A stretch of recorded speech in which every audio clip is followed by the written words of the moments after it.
வணக்கம்ப்பா. ஆரோக்கியமாக இருக்கணும் அப்படின்னா முக்கியமாக நம்ம உடம்புல இருக்க வேண்டியது வைட்டமின் டி சத்து ரொம்ப தேவைங்கிறாங்க.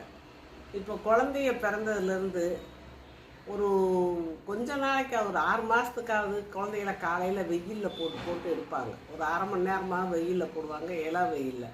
குழந்தைகளுக்கு மட்டும் இல்லைப்பா, பெரியவங்களுக்கு தான் வெயில் ரொம்ப நல்லது. வைட்டமின் டி சத்து இருக்குது, எலும்புகள்லாம் பலப்படும். பிறந்த குழந்தையிலேருந்து வயசானவங்க வரைக்கும் எல்லாத்துக்கும் வைட்டமின் டி சத்து தேவை. இப்போ எங்கே பார்த்தாலும் வைட்டமின் டி சத்து குறையா இருக்குன்றாங்க. எல்லாம் இப்போ வெயிலில் அலையிறத விட்டுட்டாங்க. எங்கள் இப்போ காடு கரையில் வேலை பார்க்குறவங்களுக்கு வேணால் அந்த வைட்டமின் டி அதிகமாக இருக்கும். இப்போ குழந்தைகளுக்குமே அடிக்கடி சளி பிடிக்குது, உடம்புக்கு முடியாமல் போகுதுன்னு நிறையா பேர் எங்கிட்ட கேட்குறாங்க. இதுக்கு காரணம் வைட்டமின் டி சத்து கம்மியாக இருக்கிறதுனால தான். இதை எப்பவும் காலையில் சாயந்தரம் குழந்தையில வெயில் இருக்கிற நேரத்தில் கொஞ்சம் நேரம் விளையாட விட குழந்தைகளுக்கு சத்து கிடைக்கும். எதிர்ப்பு